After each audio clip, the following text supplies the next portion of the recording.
single ribbon in a girl's hair is the only thing that can wound a world-ending beast. But the same power may have doomed her home. How does one girl break a curse older than kingdoms? The movie begins long, long ago, with a horror rising from the Ashen Sea. It is a great beast that destroys everything in its path. People call it Nurgle, and its master the King of Ash. For ages, warriors challenge it, and every one of them loses. So the whole world gives up and learns to kneel. But the tale promises a new warrior is about to be born. Hold onto that promise. It takes a very long time to come true. We drop into a kingdom in ruins. A young princess named Sapphire staggers through the rubble, her arm badly hurt. Beside her is Zurko, a clever old woman who never leaves her side. Their home, Silverland, is gone. Nothing is left but ash. Then Sapphire hears her mother's voice, trapped behind a locked door. So she claws at the fallen stone, desperate to reach her. She swears she is strong enough to beat the Nurgle herself and save everyone. Sapphire pounds on the door and begs it to open. She promises to protect her mother, her father, everyone. But her mother says something no child should ever have to hear. Now watch what her mother chooses to do.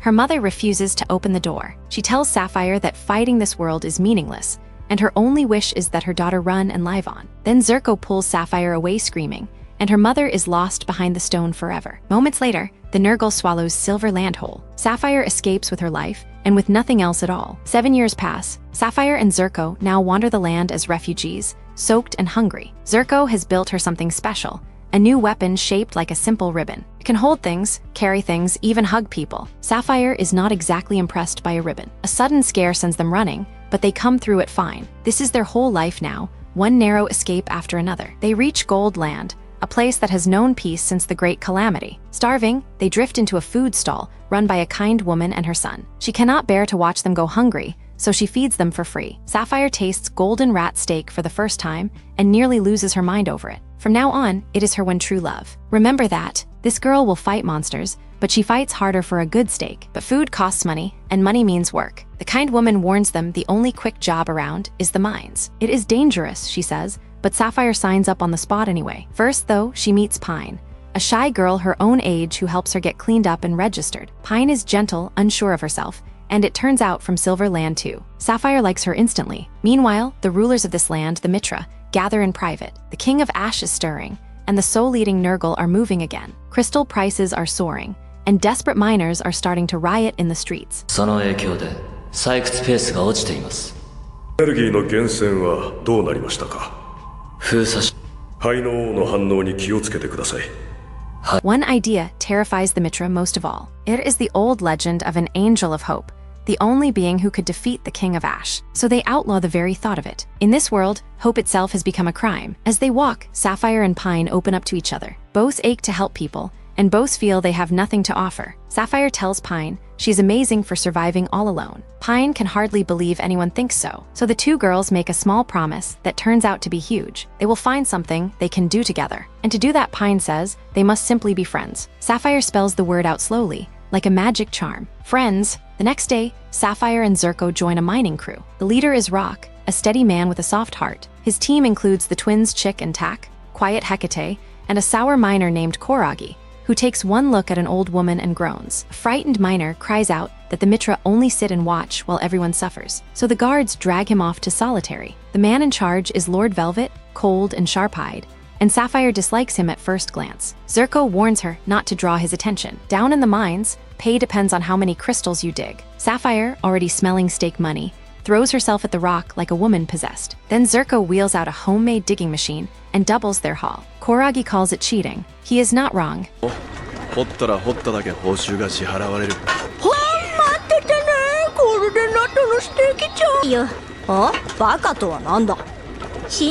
then everything goes wrong. A Nurgle appears at the mining site. This one is different from the beast that took Silverland, yet it is every bit as deadly. Velvet orders everyone to flee to higher ground. In the panic, Sapphire is swept away and lost from the group. She blames herself, certain she angered the beast. Zurko searches the chaos below, screaming her name. Cornered and alone, Sapphire feels the old despair creeping back. The voice that says fighting is meaningless, but this time she refuses to listen. She hasn't gotten anything back yet. Then she tumbles into a glowing pool of raw crystal energy. Now watch what the little ribbon does.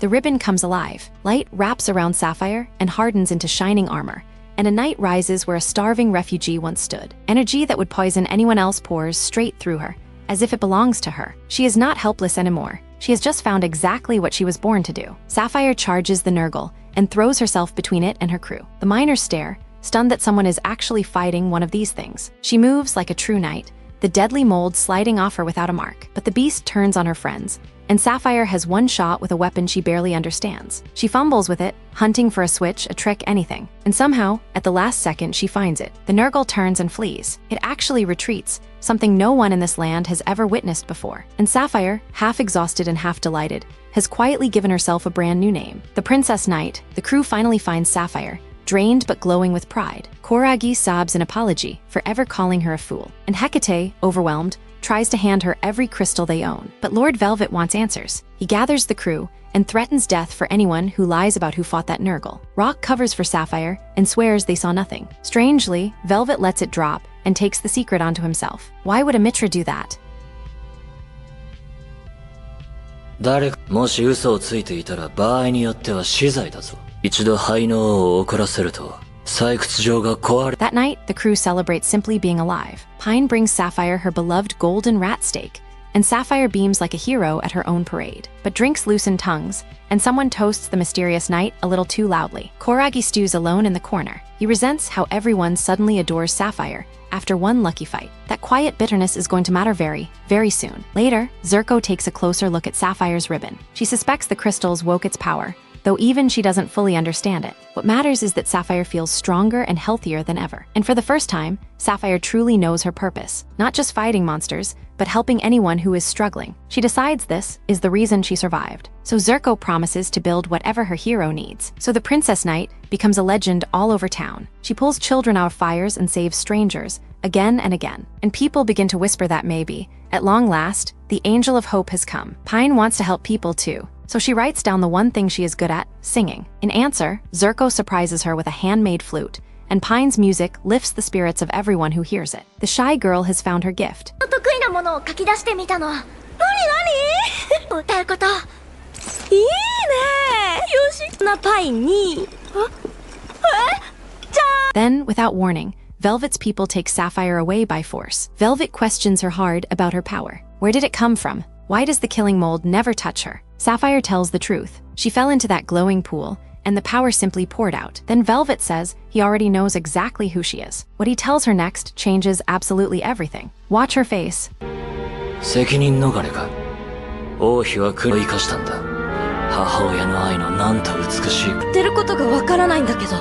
本当に知らないのか。 He calls her the cursed princess of Silverland. The Nurgle feed on pure souls, and long ago her kingdom was meant to offer one sacrifice, the pure soul of its princess.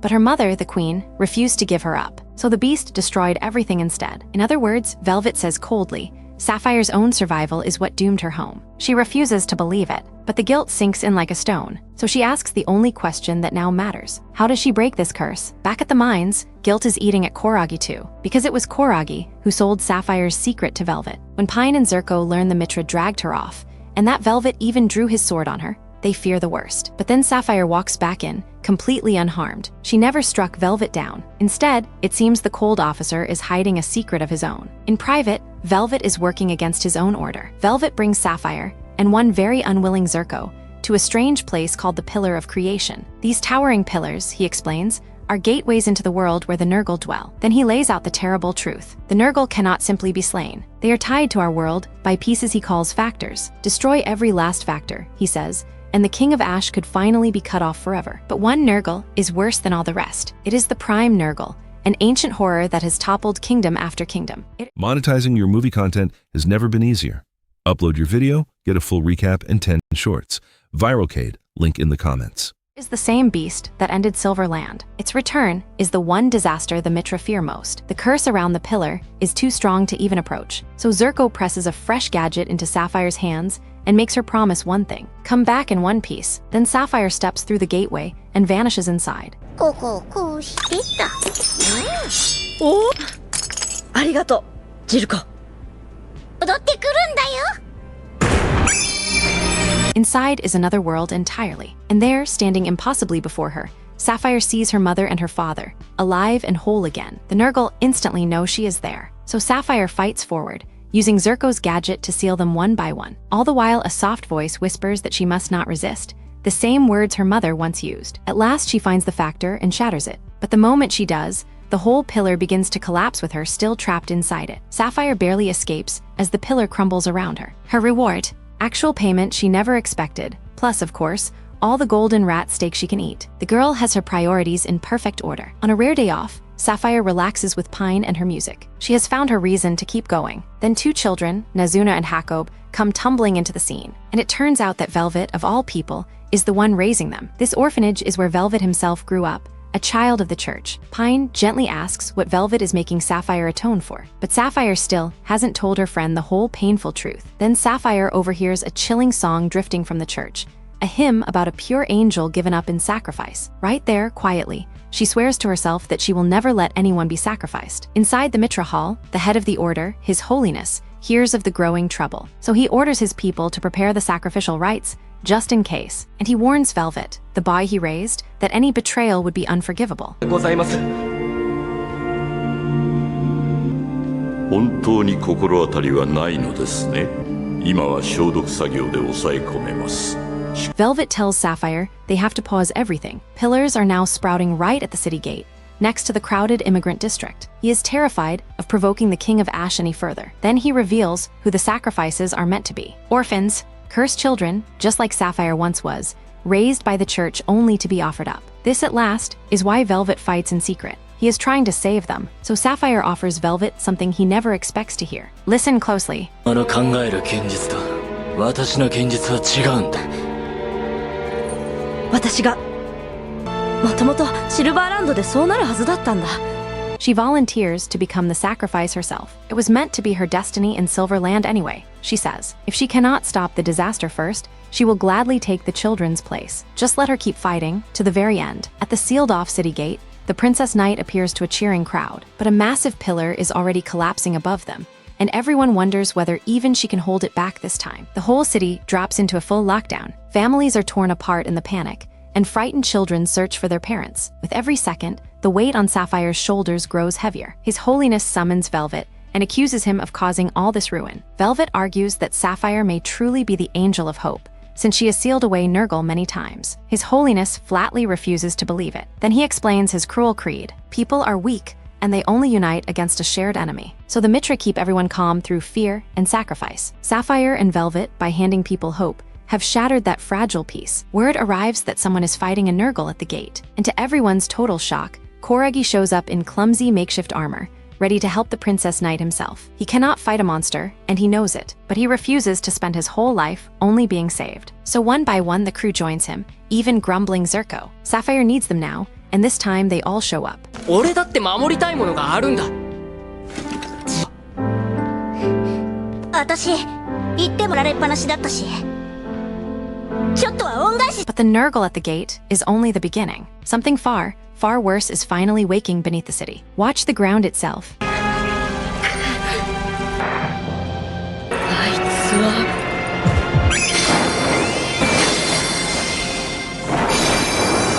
The prime Nurgle has come. The very horror that ended Silverland now looms over Goldland. Then it tears open a vast gateway, and the whole city begins to be pulled inside the beast itself. In the chaos, Zerko stays behind to help the wounded, while Koragi charges bravely ahead to do his part. Sapphire fights with everything she has to protect them all. Then something terrible happens to Koragi, and it shakes the entire crew. The gateway keeps growing until it swallows the city, and everyone is drawn deep inside the Nurgle. Trapped inside the beast, the desperate crowd begs the Angel of Hope to save them. Sapphire keeps fighting on, standing as the only shield between the people and the dark. She topples the Nurgle at last, but the nightmare does not end. They are all still trapped inside the pillar, because the King of Ash himself, the true source of it all, is still alive. Meanwhile, Pine spirals into guilt. Sapphire risked everything, while Pine feels she has done nothing but need protecting. Quietly, she calls herself a complete failure as a friend. His Holiness prepares the altar, and calls for the orphans to be given up in sacrifice. Velvet begs him desperately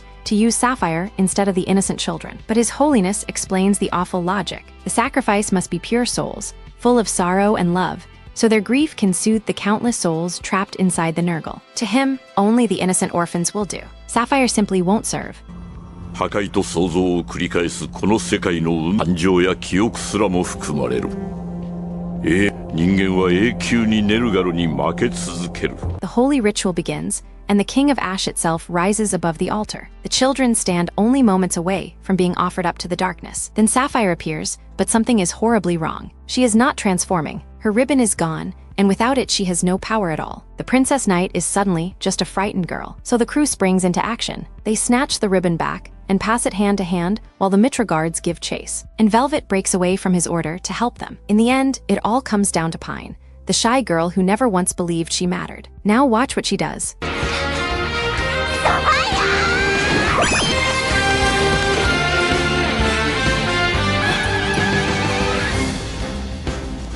Pine reaches Sapphire and presses the ribbon back into her hands. She is finished, being only the one who gets protected. This once, she needed to do something herself. Sapphire smiles, but wonders if fighting was truly the reason she survived. Sapphire admits at last that she feels weak and cursed. So Pine tells her something simple and enormous. A curse is only made of words, and that means words can break it too. Pine reminds her how far she has come through all that suffering. You are the Princess Knight, she says, and that makes you my hero. And with those words, the curse that has haunted Sapphire for 7 long years begins to loosen its grip. Powered up once more, Sapphire dives in and saves Nazuna and Hakob at the last second. The Princess Knight is truly back. She promises to save everyone, not just the children, but the entire country. When they ask if she can really do it, she answers with 2 words: watch me. It is exactly what she was meant to do with this power. But then the battle pulls Sapphire somewhere strange, a quiet place that seems to sit outside of time itself. There she meets Koragi, whole and at peace, alongside other fallen heroes who once dared to challenge the Nurgle. This, they gently tell her, is a place where no one hurts and no one suffers. It is the world the Ash quietly offers. Souls purified, reborn, and left to rest forever inside a beautiful dream. It is the fate people secretly long for, but Sapphire keeps insisting none of it is real. Deeper inside, Sapphire finds her mother once again, and this time her mother praises her warmly, the exact words that Sapphire ached her whole life to hear. でもすごいねって。ずっとあなたは何も悪くないなかった。私の全てだったから。Then her mother finally apologizes. She admits her harsh training and cold silence wounded her daughter deeply. She only ever acted out of love, and out of terror of losing the child who meant more to her than the whole world. The dream begs Sapphire to stay, to throw open the door and live forever with everyone she lost. It is truly everything she has ever wanted. Now watch what she chooses. ありがとう。今初めて父様が死んでしまって本当に。For the first time, Sapphire says it out loud. Both her mother and her father are gone. It breaks her heart, and it hurts more than she can bear. But she chooses the pain of reality over the comfort of a beautiful lie. Because she is the Princess Knight. Then she strikes down the King of Ash's factor. Outside, the whole crew fights on to buy her time. Get to the factor, they shout. Leave the rest to us. The King of Ash sneers that no hero has ever once broken the cycle, that nothing she does can possibly matter. Sapphire strikes it anyway, again and again and again, refusing to stop for even a moment. She simply refuses to fail. If she cannot protect everyone this time, she will never be saved herself. So she gathers every last scrap of strength and hurls it at the King of Ash. Everything she is now comes down to this one final blow. Watch. 前に進みたい。